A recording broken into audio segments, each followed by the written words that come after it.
Kaya hindi kami nagtataka ngayon kung ano ang dahilan kung bakit ikaw ay bumaliktad at sinasabi na sumisip-sip kay Speaker Romualdez. Bakit kaya?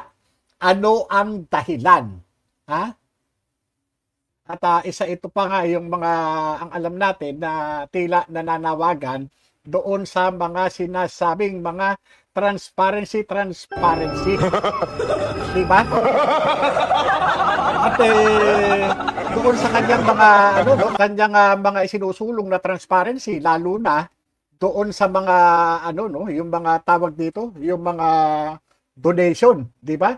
Yung mga donation diyan sa sa Ormoc, di ba? Sa lungsod kasi ang Leyte ay ay kung saan doon siya sa Port Legislative District. Doon po yung distrito nitong si Congressman Richard Gutierrez, kung tawagin ay Goma.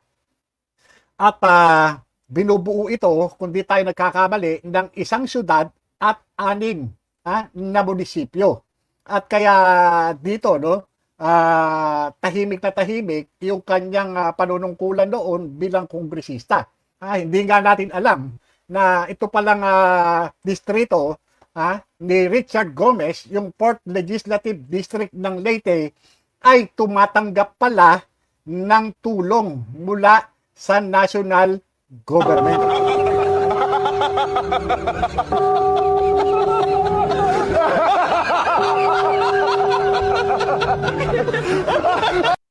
At lumabas sa ating ginawang maikling pagsasaliksik base dito sa mga ibinulgar ng isang mayor ng Matag-Ob, Leyte, talagang bumulaga sa atin yung mga proyekto na kung saan ay talagang ginastusan, pinonduhan ng national government.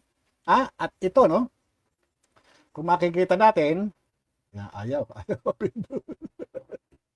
yan. Alisin muna raw natin to. Yan. Para mapindot natin. Yun. Yan. Makikita sa screen yung mga proyekto na nakaalaan sa Region 8. Region 8 Leyte Port District Engineering Office. Yan. Nababasa niyo po? Yan. Region 8, Leyte Port District Engineering Office. Yan. Kapag ka nababasa niyo po, ayan po, status, yan, Infra Year 2025. Yan. Dito po, nandito po sa table, contract ID, contract description, contractor, implementing office, source of funds. Di ba? Nakalagay dyan, Contract cost, contract effectivity date, contract expiry date, status, nakalagay, accomplishment, percentage, di ba? So, nakalagay dyan ay yung sa item number 1, replacement of permanent weak bridges. Yan. Pero dumako tayo sa item number 6. Yan. Ito po. Nagkakahalaga ng 48,219,998.78 centavos. Ongoing po siya. At sabi, 94.72%. Yan. Sinimulan noong February 21, 2025 at matatapos sa September 28. Ito yung construction of flood control mitigation structure, Barangay Riverside, Matag-Ob, Leyte. Ang contractor, JB Enterprises. Yan. Region 8, Leyte Port District Engineering Office. Regular infra, ang pondo galing sa General Appropriations Act of 2025. Yan. Yan po yun, Yan. Ayan. At yan pong proyekto ay mayroong litrato. Yan. Ito po siya. Wow. Ilang percentage na? Ilang percentage na? 94.72% na po itong proyekto na to. At iyan po siya. Yan. Ay, pagkagagaling-galing talaga. Pagkakagaling-galing. Di ba? Pagkakagaling. Yan po ang proyekto.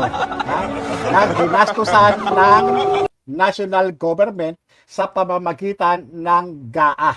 Yan. GAA 2025 OO-2. Yun. Double O-2. Yan. Yan po yung mga pinagkagastusan. Okay. So, alamin po natin kung ano yung mga reaksyon ng mismong mayor ng munisipalidad kung saan itinayo itong proyektong ito. Yan, ano? Panoorin po natin. Ninyo sa mga nasirang flood control projects sa inyong distrito? Actually po, no, may nangyari kasing pag-uulan dito sa amin at saka may mga proyekto tayo dito, no, from DPWH na flood control at isa sa mga ito ay nasira nung nakaraang baha na dumaan doon sa ano natin, sa bayan natin ng Matag-og. Base doon sa nakita namin, no, mas maganda na rin siguro na pagkakataon na namin ito ngayon na magkaroon kami ng parang partisipasyon doon sa mga investigasyon ngayon ng mga medyo may mga problema ng mga flood controls at ito dito sa amin sa Matag-og.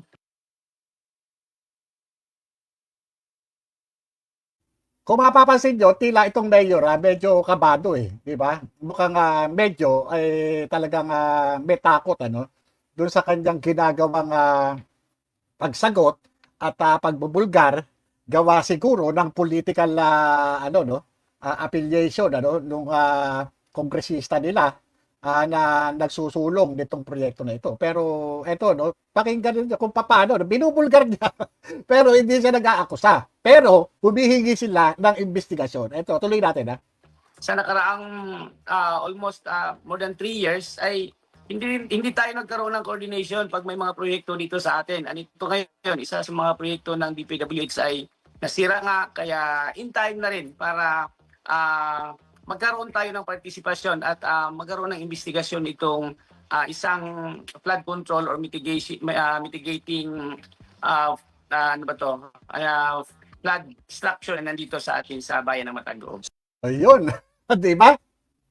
Humihingi sila ng investigasyon patungkol dito sa proyekto ng DPWH na isinulong nitong si Richard Gomez. Yan. Malinaw na nakatala dyan. Yan. Number 6, sa item number 6, construction of flood control mitigation structure, Barangay Riverside, Matag-og, Leyte, na nagkakahalaga lamang ng tumataginting na 48,219,998.78 pesos. Diba? At ito ay may duration from February 21 hanggang September 28, 2025. Ongoing po ito at nasa 94.72% na ang kanyang completion. Ngayon, ano-ano po ba ang ating mga natuklasan base sa interview ng DCMM dito sa mayor ng Matag-og? Balikan po natin. Kayong parang nakikitang palatandaan na may anomalya ang pagkakagawa ng proyekto dahil mabilis nasira? Actually, itong proyekto na to ay hindi pa to na turnover. Pero sa base sa nakita natin, according to the result of our evaluation and assessment from our engineering office, ay ang mga bakal, maliban sa maliit, napakalayo ng agwat ng isa. Hindi talaga, para sa akin, napaka-substandard. At isa pa to, kailangan makita natin kung nagkaroon ba sila ng SIP files. Kasi bakit biglang bumagsak yung isang parte, around siguro mga 23 meters or more, mahigit pa ang bumagsak. At nakita naman natin sa mga bato na ginagamit instead of kid-size boulders ay napakaliit. Kaya kahit naman hindi pa, the issue is hindi pa na, kahit naman ang project ay hindi pa natapos, pero kailangan natin na matapos ito na maayos. Kaya mas maganda na hindi pa natapos na ma-check na natin kung pwede bang ituloy o kailangan bang may ayusin. So, yun, kita nyo? Ibig sabihin, lumilitaw sa pag-e-examine ng municipal government through dun sa kanilang mga municipal engineers ay mayroong mga tinatawag na substandard. Paggamit ng mga substandard ng mga materyales. At ito dapat sa mga ginagawang pag-iimbestiga o pag-iinspeksyon, ibinabangga dapat ito doon sa mga approved specifications nung proyekto mismo na yon. Ano itong approved specifications? Ito po ang laman noong plano. Nasa blueprint po yan kung ano yung mga materyales na gagamitin at kung ano mismo yung proyektong paggagamitan. Nandun po yan. At kung ano yung magiging methodology o mga pamamaraan na dapat gawin doon sa proyekto na ito. Kung matatandaan nyo, sinabi nung mayor na dapat mayroong sheet piles. Ibig sabihin, ginamitan sana ito ng bakal na bakod na ito ay binabaon doon sa malalambot na lupa. Para yung ginagawang konkreto ay magkaroon ng boundary. Matibay na sandalan, matibay na hangganan upang ito ay hindi gumuho. Yun po yun. Ngayon, kung sa halaga ng proyekto ay nandoon yung mga kaukulang mga gagamitin, mga pamamaraan, materyales o kung ano paman, pati timpla ng simentong gagamitin, bakal na gagamitin. Makikita po yan kung nagkaroon ng pandaraya. Sa mga inisyal na mga sinasabi nitong mayor na recipient nitong proyekto na ito, ay tila nababanaag na natin ang salitang anomalya.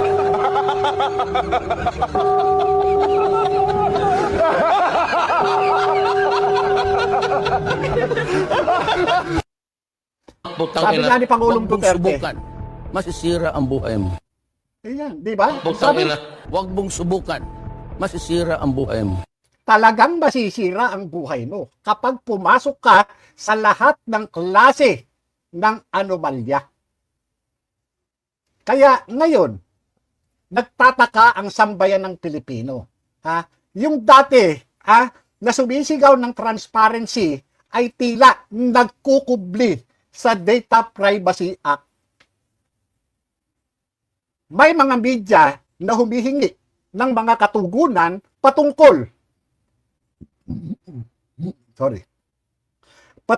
dito sa sinasabi ng municipal mayor ng Matag-Ub. Hinihingan ng reaksyon si Congressman Richard Gomez patungkol dito sa proyekto, sa flood control mitigation project diyan sa Matag-Ub. Pero ang tugon niya ay violation ng Data Privacy Act. Ano eh?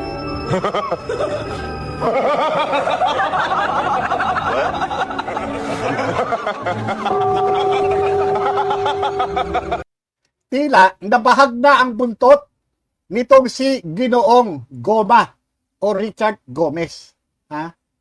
Tila nabahag na yung buntot niya. Dito sa anomalya na sinasabi nitong mayor ng Matag-Ub. Di ba? Yun eh. Ano nga ba ang kaugnayan ng issue ng flood control sa Matag-Ub Leyte? Nasakop ng 4th Congressional District o Legislative District. Kung saan ay si Congressman Richard Gomez ang representante nito. Sa bayan ng Matag-Ub Leyte, bumagsak ang bahagi ng flood control project na pinondohan ng DPWH sa pamamagitan ng General Appropriations Act. Ibig sabihin, national funded po ito. At sinasabi, ito ay isinulong, pinaponduhan sa pamamagitan nitong si Congressman Richard Gomez. Gomez pala, Richard Gutierrez, sorry.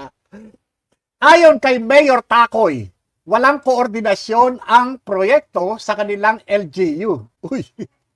Sa halip na ipaliwanag, inatake ni Congressman Gomez ang media at tinawag pa itong data privacy violation. Dito nagsimula ang diskusyon. paano ba dapat pinatatakbo ang mga proyektong ganito? At bakit madalas ito nauuwi sa anomalya? Yan. Di ba? Ang galing, galing, galing. Ha? Ngayon, ha? Ano nga ba yung mga SOP? Hindi yung pagbibigay, ha? Standard, ha? Standard operating procedure, ha? Sa mga flood control projects. Yan. Ano ba yung mga hakbang? Di ba? Sabi, ito, ha? Project identification and budgeting.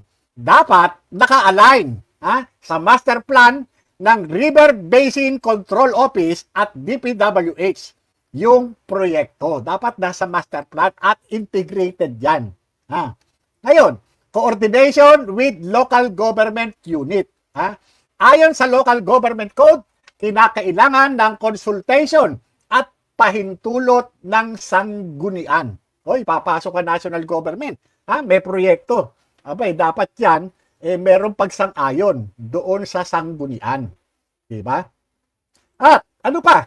Meron dapat na River Basin Control Office o RBCO clearance para sa mga proyekto sa ilog at basin system. Siyempre, dapat yan may coordination. Baka mamaya, tayo ng mga ng flood mitigating project, mahaharangan yung daloy, yung natural na daloy nung tubig kapag ka nagkaroon ng baha. Kasi yung RBCO, sila yung nakakaalam. Kaya nga merong tinatawag na lead agency patungkol sa mga flood control projects para integrated. Para doon sa integration ng kanilang mga plano. Para kung ito man ay makasasagabal doon sa diversion ng flow ng baha. Lalo na pagka magkakaroon ng nagbabottleneck na doon sa area at lumulubog na yung isang area, talagang ginagawa dyan, nagkakaroon ng diversion ng daloy ng tubig. Pangapat, ng mga hakbangin, procurement and bidding, na sinasabi sa Republic Act 9184. Dapat transparent at nakapos sa PhilJeps. Ngayon, panglima, implementation and monitoring. Dapat mayroong joint inspection kasama ang LGU at Commission on Audit. Diba? Pang-anim, audit and accountability. Post-audit ng COA at public access sa project information. Diba? Ngayon, ang dapat natin tatandaan, ang dapat sa mga ganitong mga proyekto, may consultation, feasibility, at public bidding. Pagka wala, ito na yung mga ghost project, bypass ng LGU, substandard yung trabaho, at dahil sa kawalan ng transparency. Kapag sa mga partihan, kahit mga sindikato, mapahuldaper ban yan, kahit mga kung ano bang samahan yan, kapag ka, halimbawa, sa isang grupo na dapat ay magkakasama, ay mayroong inihiwalay o binubulag, ibig sabihin, nagkakaroon ng bukulan.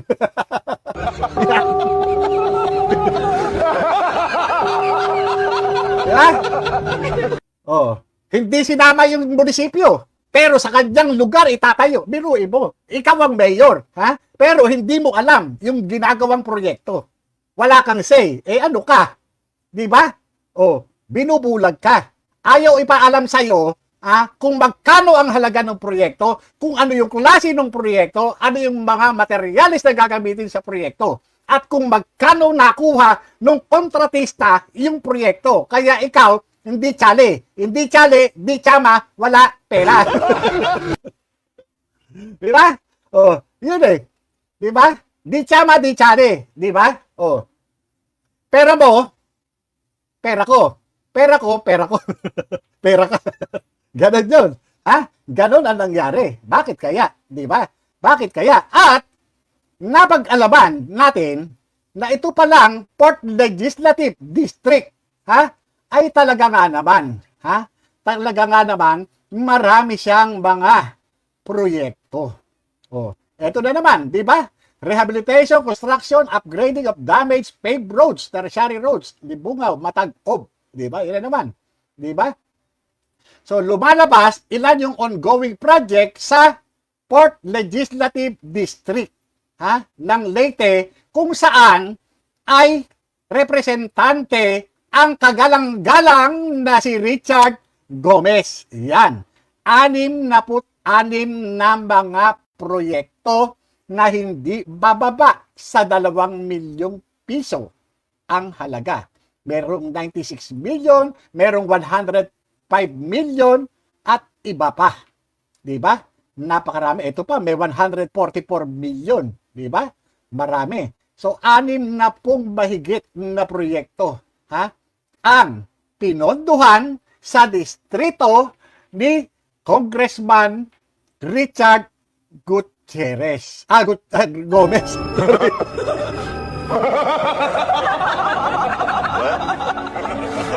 Okay.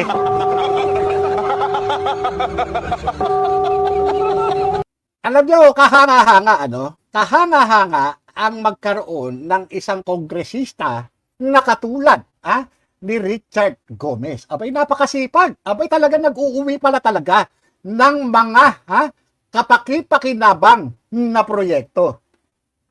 Abay, dapat pala palakpakan itong si kagalang-galang Richard Gomez. Diba? Dapat pala palakpakan sapagkat naiuuwi niya yung mga sandamakmak na proyekto galing sa national government. Diba? Abay, dapat pala pinapalakpakan din. Diba? Ang tanong, ito kayang mga proyekto na ito, walang bahid na korupsyon? Hindi totoo yan. Wala kayang bahid na korupsyon ito? Hindi totoo yan. Nagmagandang loob, di ba? Ipinaglalaban ng kanyang distrito, nag-uuwi, ng sandamakmak na pondo, napaganda lang ang kanyang distrito. May reklamo kayo? Bola lang yan. Di ba? Aba, pagkaganyan, nako di ba? Di ba? Dapat, kayong mga taga Leyte, Port District, Port Legislative District, ng Leyte, dapat nagpapasalamat kayo sa inyong Panginoon, sa inyong di ba? Biruin nyo inuuwian na kayo ng proyekto, inuuwian na kayo ng malalaking proyekto, magrereklamo pa kayo? Ano ba yan? Ano ba klase yan? Anong klase yan? Inuuwian na kayo ng proyekto. Magrereklamo pa kayo kapag gumuguho ang proyekto. Aba, sobra na kayo. Sobra na kayo. Biruin nyo. Milyon ang halaga. Milyon ang halaga ng proyekto. Ayan, hindi pa ba kayo nagpapasalamat dyan? Milyon ang halaga niyan. Milyon ang halaga nitong proyekto na ito. Nasaksakan ng tibay. Dapat pinasasalamatan natin si Goma. Diba? Dapat pinasasalamatan ninyo si Goma sapagkat napakatibay nitong proyekto na inuwi niya dyan sa lalawigan ng Leyte. Diba? Dapat siyang pinasasalamatan. Tagalang-galang na Richard Gomez, maraming salamat po sa pinatayo mong napakatibay na flood control. Diba? Palakpakan natin. Diba? Palakpakan natin. Si kagalang-galang na Richard Gomez sa napakatibay at napakagandang flood control project.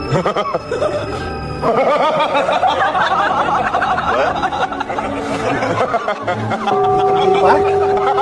Ano ang sinasabi ng mayor? Biruin mo, mayor na ng munisipalidad kung saan itinayo, kung saan itinatag, kung saan ginawa itong milyong-milyong halaga ng flood control project. Hindi niya alam. Hindi niya alam yung proyekto na yan. Sa aming mga pulis, pagka sa grupo ng 5 o grupo ng 6 o grupo ng 7 o 8 o ano man, merong hindi isinama sa usapan, diyan pumapasok ang bukulan. Hindi kasama sa partihan. Di ba? Kahit mapahuldapper yan, mapakidnapper o ano man yan, pagka hindi ka sinama doon sa pagtatarya ng pera o doon sa mga kwentahan, ibig sabihin, binubuki. Di ba? Oh, di naman natin sinasabing tanga yung mayor. Di ba? Oh, kung hindi pala, ano yan eh, bakit di mo hinarang? Oh, teka muna. Ako ang mayor dito. Di ba? Ako yung may authority rito. Tingnan nyo si Isko. Di ba? Si Isko Moreno. Oh, pag-upo niya, lahat ng mga istrukturang pinatayo, ha? Nung si Raulong kongresista. Ha? Bakit si Raulo? Abay nagpatayo dun sa bawal. Ha? Ayun, pinagiba, ha? Ni Isko. Di ba? Pinagiba. Oh, ngayon, ano sinasabi nung si Raulong kongresista? Tama kayo. Ako na mali. Tama kayo. Ako na mali. O yan. Mali. Talagang mali. Di ba? Sa party mo, ha, Mayor Takoy, aba, ipakita mo na may bayad ka. Pagkaganyang mali. Di ba? Dapat, ha, tumakbo ka doon, ha, sa korte. At mag-file ka o mag-petition ka, ha, ng TRO. Mag-file ka ng TRO para harangin yan. Teka muna. Bakit nyo ilalatag yan dito? Bakit nyo i-implement yan dito ang proyekto na yan? Ha? Hindi dumaan sa akin yan. Hindi ko alam yan. At labag yan sa building code. Tignan ko nga muna pag-aaralan ng aking municipal engineer kung ito ba ay nararapat. Eh baka ito'y kontra. Ha? Kontra dun sa itinatadhana ng ating batas sa pamagitan ng National Building Code. Meron bang ganun? Wala. Ngayon, puputak-putak-putak. Bakit? Hindi natin alam. Baka mamaya dahil din sa political na mga kadahilanan. Di ba?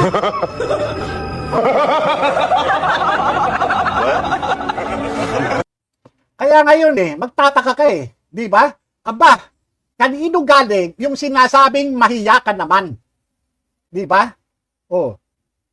Sinasabihan niya yung isang mayor Magalong na nag-e-expose, namimili ng kanyang mga ibinubulgar, sinabihan nitong isang kongresista na mahiya ka naman. Pero ito palang kongresista na ito ay nako, may itinatagong multo doon sa distrito niya sa Leyte.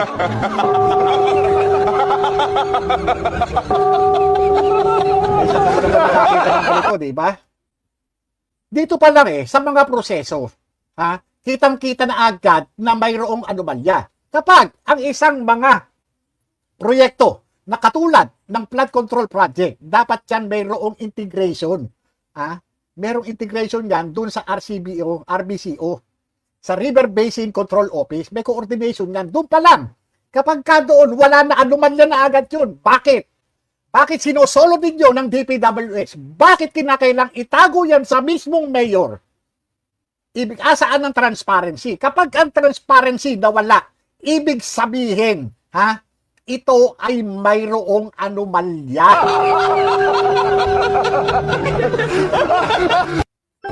May bilib pa naman din sana ako noon sa'yo, Richard.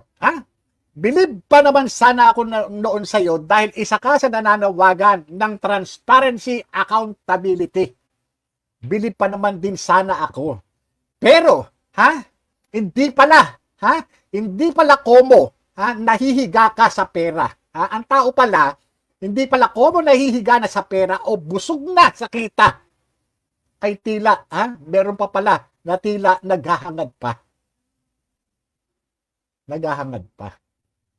Kaya hindi kami nagtataka ngayon kung ano ang dahilan kung bakit, ikaw ay bumaliktad. At sinasabi na sumisip-sip kay Speaker Romualdez. Bakit kaya? Ano ang dahilan? Totoo ba yung sinasabi na anomalya ang dahilan kung bakit bigla-bigla na ikaw ay lumipat sa kampo nitong si Romualdez?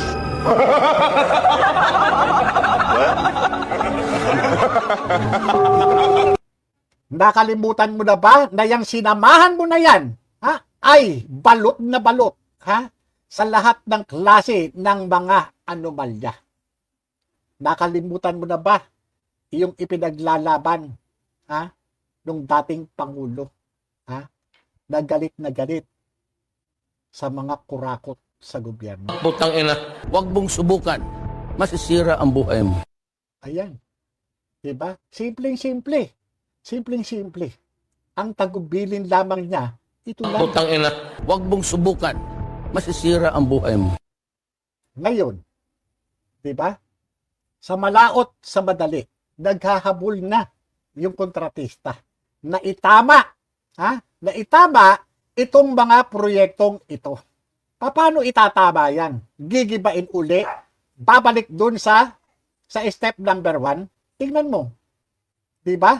Ano yan? Aayusin lang. Paano yung mga nauna? Paano yung mga nauna na tinustusan ng pera ng gobyerno na sinasabi ng mayor na yung mga ginamit ng materyales ay substandard? Paano na yan? Eh kung ako ang mag-iimbestiga dyan, talagang magkasagawa ako ng random testing. Gigibain ko yung iba't ibang bahagi niyan.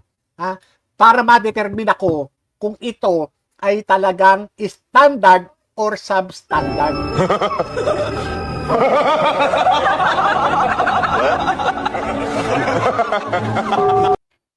At yan, kung ako investigador dyan, pag napatunayan ko, talagang aasuntuhin kita, kakasuhan kita ng plunder.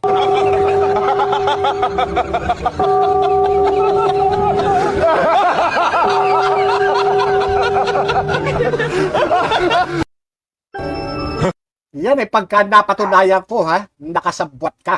Kasabwat ka ng mga kontraktor, kasabwat ka ng DPWH. Pag napatunayan kong conspirator ka. Pero, dahil ikaw ang nagsusulong yan, hindi ako maniniwala na hindi naputikan ang kamay mo.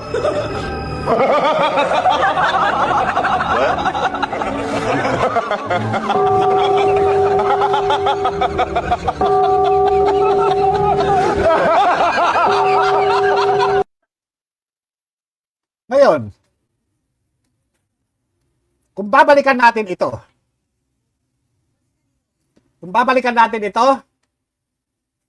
ilang proyekto, ang tumupad diyan sa pamantayan, ng RBCO para magkaroon ng integration sa flood control. Ilan ang para sa mga flood control dito? Diba? Ilan? At ilan yung mga kalsada, ilan yung mga building, ilan? Ilan ang mga tumupad? Doon sa mga pamantayan. Nasunod kaya yung mga specification na isinumite para doon sa bidding ng proyekto. Natupad kaya yung mga nakalagay na specification bago paglaanan ng pondo ang bawat proyektong ito. Madali namang makita yan Sa bawat proyekto may katapat na pondo. Sa bawat pondo ng proyekto may katapat na mga detalye ng pagkakagastusan. Ilang araw gagawin yan, ano-ano yung materyales na gagamitin. Kapag ito ay kinakitaan ng pandaraya, patay ka, patay si Magsaysay. Kaya wag lamang sana nakekengkuyin ng Blue Ribbon Committee ang pag-asa ng taong bayan. Wag sanang lalahukan ng anumang pandaraya. Kahit na alukin sana, kahit na sana alukin sila ng sandamakmak na salapi at kapangyarihan, wag naman sana nilang ipagbibili ang tiwala ng taong bayan.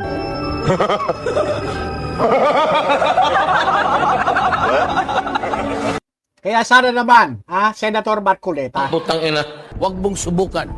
Masisira ang buhay mo. Kaya nga, Putang ina, huwag mong subukan. Masisira ang buhay mo. kaya nga, wag gagawin. Wag susubukan lokohin pang muli ang taong bayan. Tignan ninyo. Naakala ninyo ang isang Richard Gomez na hindi makabasag ng pinggan na pumayag doon sa extrajudicial process? Di ba? Congressman pumayag na madaliin yung proseso. Di ba dapat gumagawa ka ng batas? Dapat ikaw mismo na mayroong oversight function. Hoy, Sundin ninyo kung ano yung nararapat dyan. Dapat ganun ang pananalita mo. Ganun ang paninindigan mo. Hindi po pwede na, ito yung pondo. Di ba? O, bahala na kayo dyan. Bahala kayo sa akin. Parang ganun, di ba? O, biro mo, kongresista ka, gumagawa ka ng batas. May oversight function ka. Pwede mo namang sabihin, ha? Huwag niyong kukumpisahan yan na hindi niyo tinutupad lahat ng tuntunin na nakasaad sa batas. Di ba dapat ganun? Pagka wala, abay, kanino kayo humihingi? Ha? Ng pahintulot.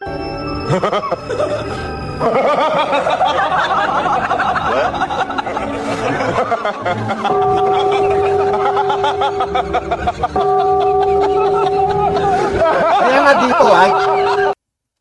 dito, sa mga nalantad na mga proyekto na ito, nga, tignan natin, lahat, kung kayo man ay mga taga-Leyte, kunan ninyo ng litrato, isave ninyo itong mga proyekto na ito, na nandyan sa sakop ng Port Legislative District ng Leyte. Kung saan, ito, mayroon sa Isabel, di ba? Along Merida, Lundag, Puting Bato, Consolacion, Isabel Road. Di ba? Ano ito? Replacement of permanent weak bridges. Tulay pala ito. Ito, number 2. Rehabilitation, reconstruction, upgrading of damaged paved roads, tertiary roads, Merida, Lundag, Puting Bato. Yan, ano? Isa, 28 million, 30 million, di ba? Ito, asset preservation, preventive maintenance. Yan, 6 million. Yung mga pag-repair ng mga lubak-lubak, pag-ano ng asfalto, yan.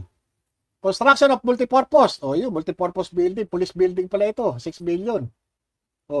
Construction of multipurpose building. Ito na naman, 6 million. Ito, 48 million. Ano to? Ito yung nasira. Nasira na dike. Construction of Burawen Albuera Road. Yun, 144,000. Million pala, 144 million. Diba? Marami. Diba? Napakaraming proyekto na dapat sana ay maging makatwiran na isukli sa taong bayan yung totoong proyekto. Biruin mo. Napapaisip ang taong bayan, Richard Gomez. Ito ba hindi nabasa ang kamay mo? Ito ba hindi naputikan ang kamay mo dito sa pondo ng bayan? Tanong namin, bakit ka bumaliktad? Bakit ka tila nagpapaalipin ka? Tila naging aso ka nitong si Romualdez? Dahil ba dito? Dahil ba dito? Sa anomalyang sinasabi? Totoo ba na anomalya ang dahilan ng pagbaliktad mo? Dahil ito yung ginamit na di umano ay leverage. Nagkaroon ng dossier. Nagkaroon ng holding sa iyo. Itong sila Romualdez. Kaya hindi ka na ngayon makapalag at nagsisilbi kang attack dog sa sino man, sa sino man na bumabatikos sa mga anomalya na ginagawa ng mga miyembro ng Kongreso. Isa ka na ba doon? Isa ka na ba doon? Diyan sa mga sinasabi mong lahat kami nadadamay? Kaya pala tila nasasaktan ka Alam mo, kapag ka nasasaktan, ibig sabihin, talaga nga naman, meron. Di ba? Meron palang dahilan kung bakit masaktan. Di ba? Ano ngayon yung sinasabi nitong mayor ng Matag-Ob? Ano yung sinasabi? Na sa kabila na pinonduhan ng milyong-milyong piso ng national government, ito ba ganitong katibay yung sinasabi mong proyekto na inuwi mo sa Leyte?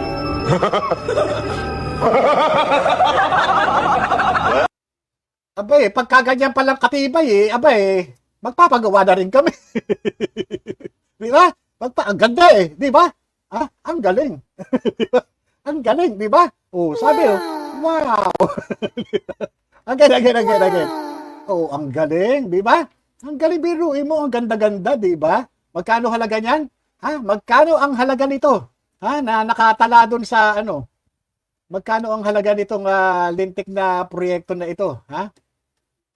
Doon sa item ng tignan nga natin sa number 6, yung proyekto, 48 million. 48 million ang halaga pala nito. Yan, oh.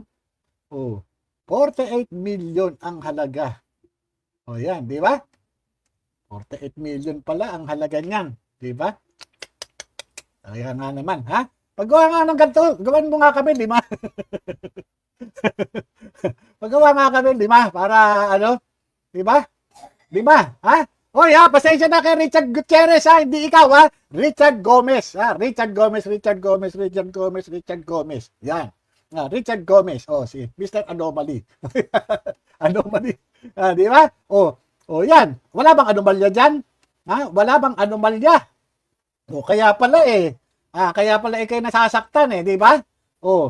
Aba nako naman, ha? Nako naman. Talaga nga naman ang tao talaga, ha? Ang ganda ng pagkakagawa di ba? Maganda naman rereklamo kayo mga taga Leyte, ha? Kayo mga patag-ob, ha? Rereklamo kayo. Tingnan nyo, ginawa naman pala kayo ng ganyang katibay na flood control. Rereklamo kayo.